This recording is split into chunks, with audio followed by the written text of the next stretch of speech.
Walk Split Rock Lighthouse. I think I'm gonna be taking one of these. You know what these are really good for too, I think? What these might be really good for is when I'm looking for additional information. The house is open, come on in. Let's save that light, all right, just so you guys can see. Isn't that just freaking awesome? All right, let's see if we can't go check this out.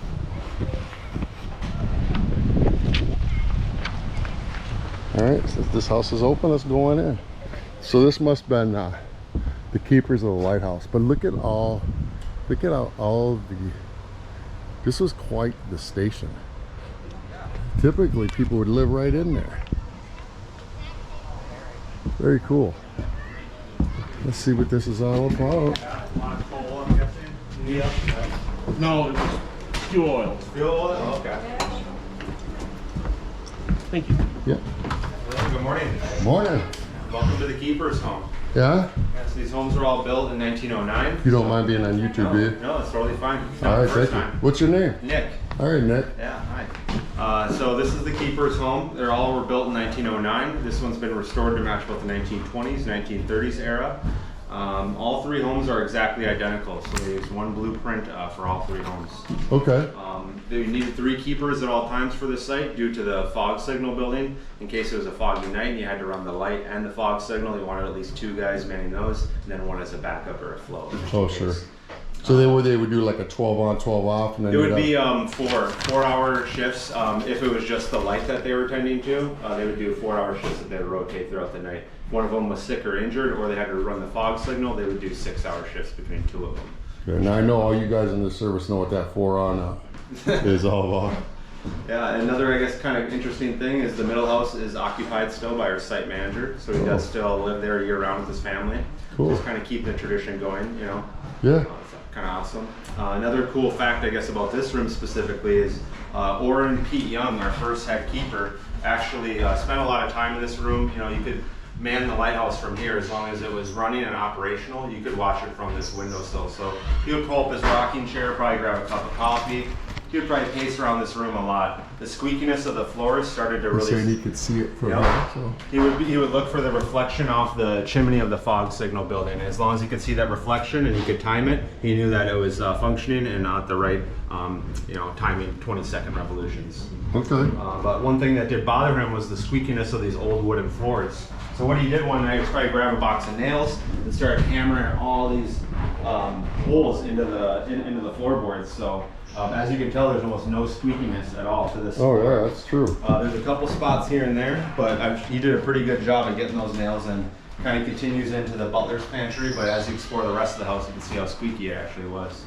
Okay. Kind of interesting. And the lighthouse is still running, right? It's still running, yeah. It can be turned on every once in a while for its like anniversary, and then for the Edmund Fitzgerald. So July 26th we'll light it up this year, and then November 10th we light it up too. So I have a question for you. Yep. So I was actually in the Navy, and we used to use those as navigational points, as you know. Yep. You know, it'd be one of typically 3 fixed points. Mm-hmm. You know. Yep.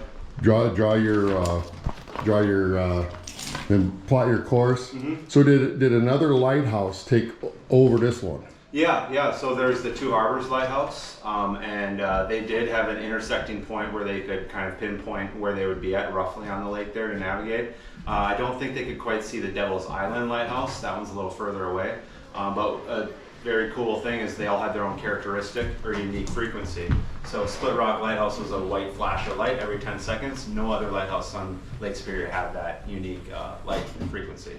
So that way, when the keepers did see our light, they could know exactly where is Split Rock, and they knew which one was Two Harbors because theirs had a different light frequency.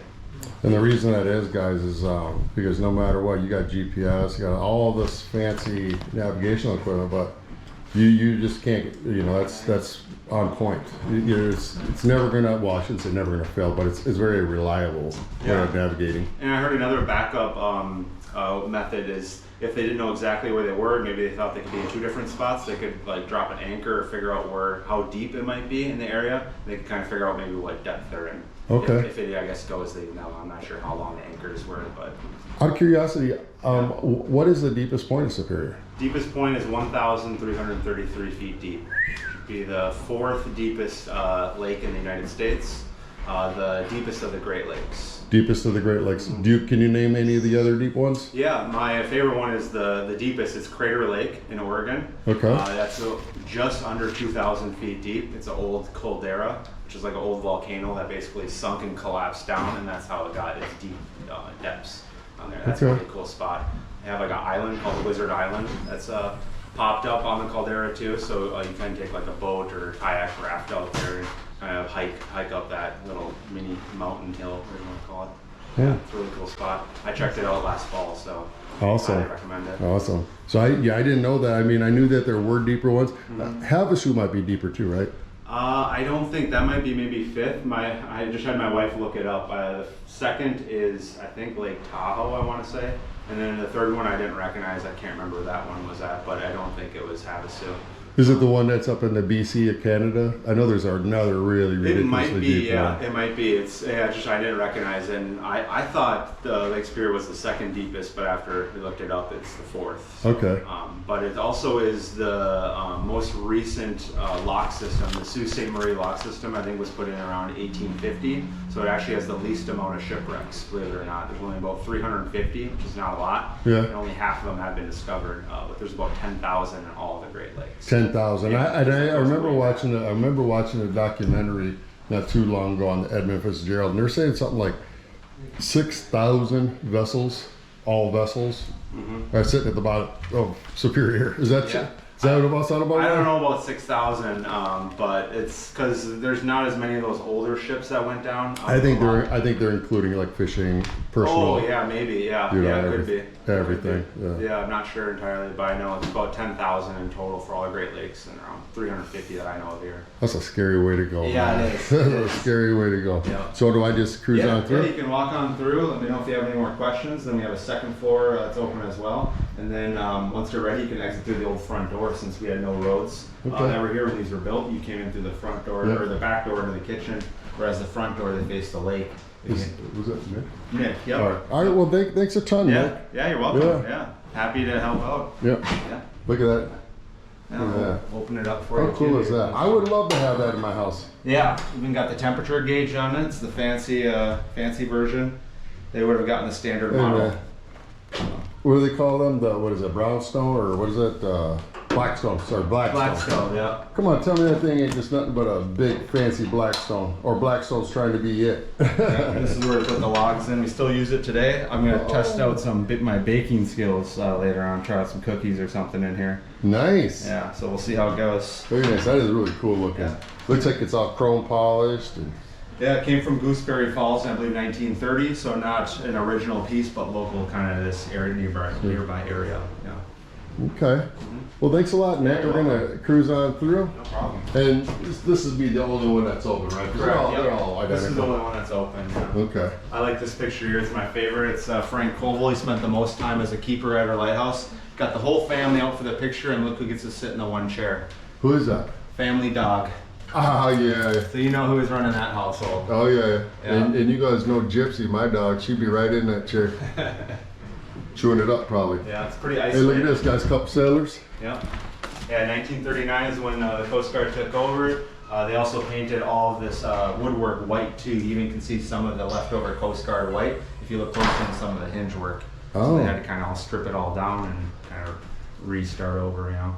Very, acid wash. very interesting. Mhm. All right. Well, thanks a ton, Yeah, no Nick. problem. You're welcome. Happy to help. Man, this is cool. Look at that pantry. There's all that woodwork.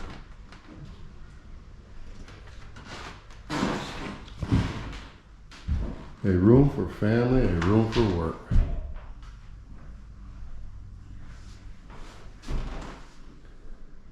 At least the people who live here had a nice breeze. Yeah, they did. Natural air conditioning. Yeah. I like that little day bed right there, guys, huh? How cool is that? So this must have been what they would consider the family room. Yeah. Big radiant heat. It's so crazy. I mean, that's still in use these days. People still use those. Old Singer. Look at that. I love this.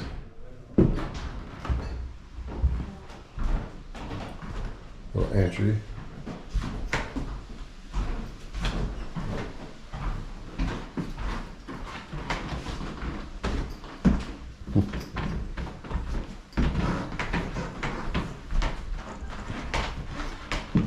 God, guys, I grew up in a house that was very similar to this.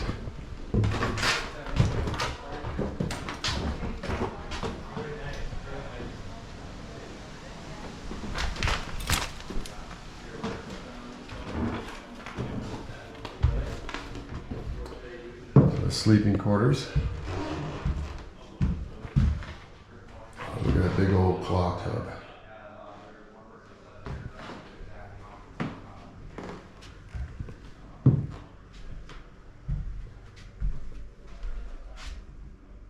That must be the lightkeeper outfit.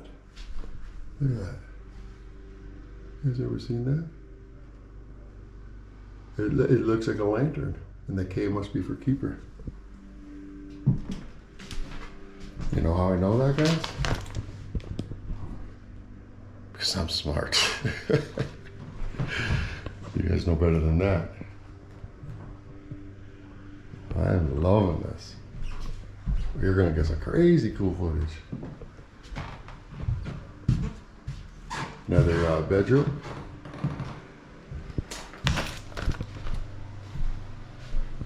Little checker set.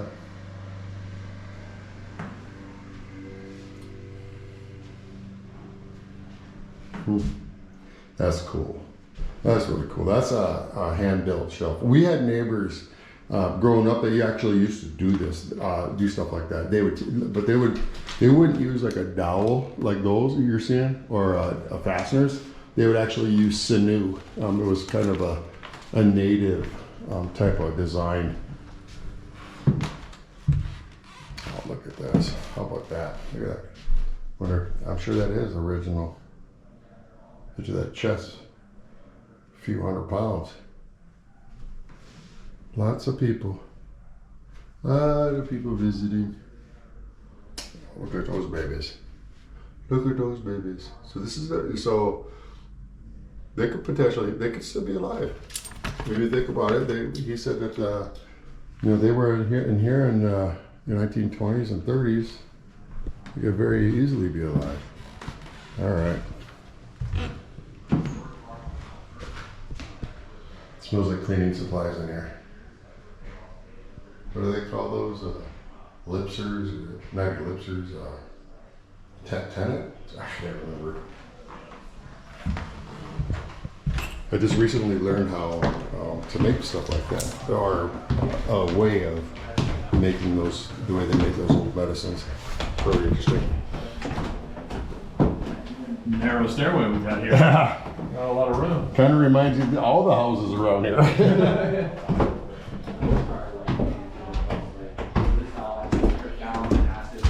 All right, guys. I think we are off to the lighthouse now. Yeah, there's been a lot of remodel, refurbishing that's happening. Isn't this stuff just neat?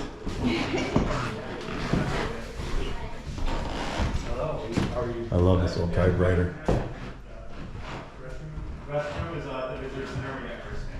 That's the first Apple.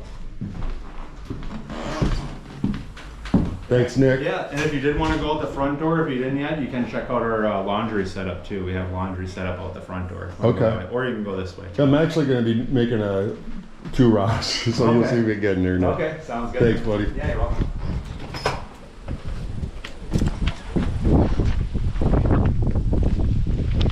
All right, so we are now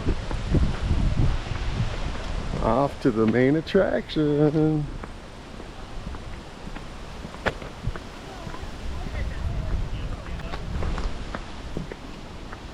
Let's give them time to get their pictures in.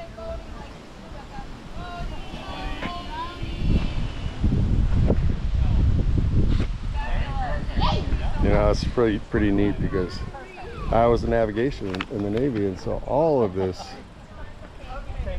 believe it or not, it is my first time visiting a lighthouse, even though I used to rely on them.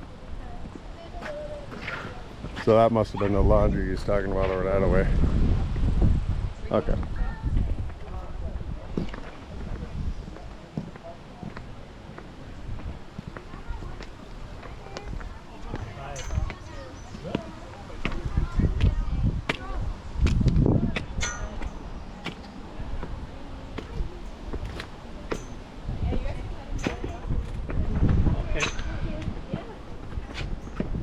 Hi there. So what was this used for? This is the fog signal building. So if it was ever foggy or there was smoke or a bad storm, they would turn on the fog signal. You could hear it 5 miles out on the lake, and it would blast every 20 seconds. So you hear that, guys? That was audible. The visuals there, way up there. Right, yeah. A lot of people say that this was even more important than the light itself. Just because if there was ever a storm or something, this was the last resort. Ships would know, okay, I need to get away from shore. You know what? I can contest to that because I was a navigator in the Navy. Okay.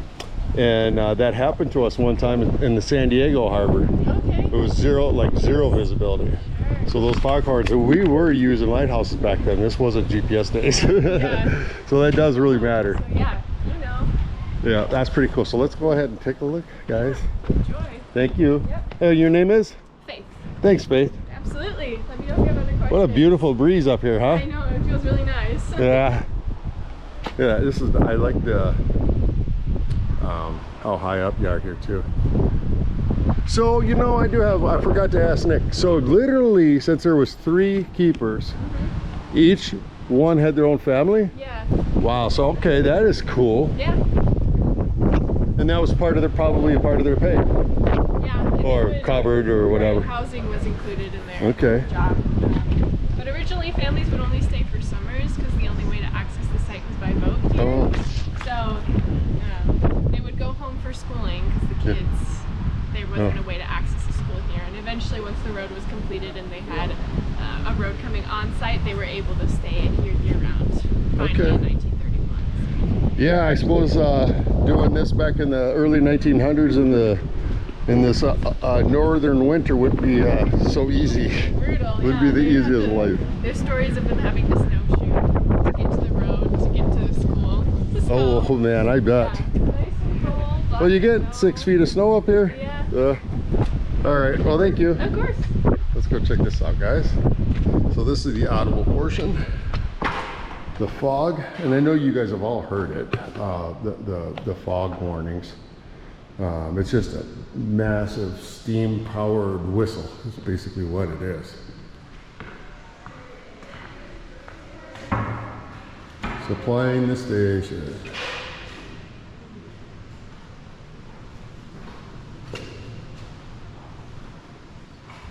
All right, so it began in 1909. 310 tons of building materials had to be hauled up over 100 feet. Golly. So imagine that, guys. So, yeah, all right, so here is the infamous picture you see of the lighthouse. It's still everywhere. So they had to bring supplies up. It's no joke. There's the magic. And that's called the Fresnel lens. There's probably recognized some of that type of work. Fresnel lens. Massive reflections. I'll check that out. Look at that old U.S. mail ship. That is so cool. Imagine that, guys. These guys would have to wait months. Definitely weeks for their mail. Let me see if I'm able to try to stand back a little bit here and try to give you guys a better view of the, it's actually pretty tall. It's kind of a Dutch style roof.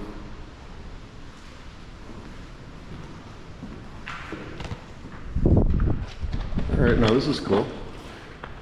All right. So they built a lot, or created a lot of dams. This is that passage. I can't remember the name of it. It's French. But this, guys, this is how all of these lakes changed. This is it. All right, yeah, there it is. It's the St. Lawrence. So they literally made this. They opened this up for supply chain, and there it is right there. All right. But what they did when they created all these locks is they allowed the lamprey in, and the lamprey is now, you know, all them rivers that come off of this and go down. They had to create other locks in these other, you know, rivers and byways and everything else, because those lamprey just flat out destroy these lakes. It was just one of those things, you know. They didn't intend it to have negative consequences, but it did. But then it creates its own equilibrium. And here's the amazing Edmund Fitzgerald. Again, guys, I'm gonna be straight with you. From my experience in the Navy and all of the documentaries I watched, that captain did not let that sucker go down. I'm with the people on this one, not the insurance companies. Heck of a story, man. Heck of a story. So here he is right here. So this is where that trip started, was in Duluth, Minnesota. I've taken you guys there a couple times. Brings it around. Really, I believe he was the inside track here. I think this is, I don't know. The captain following him lost him 20 miles out. All right, let's go over here. Check this out. Absolutely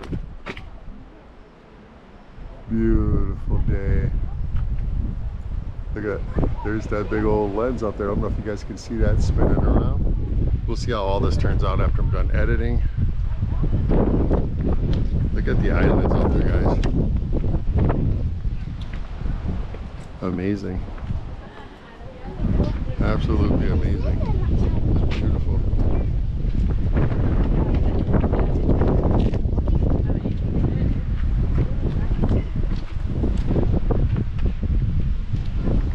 All right, let's go. We got places to, we got things to do and places to see. Let's get a move on. Plus Gypsy's probably mad at me. She's sitting in that truck. I gave her a cookie though. But I know I got to get in there. Howdy. You can head to the top whenever you're ready. If anyone's coming down the stairs, just wait for them to finish. Okay. Okay. Thank you. Yeah. Step to the side. That's pretty neat. See, I'll point out some of these navigational tools if I can. I think he was a little bit shy. I didn't want to jam the camera.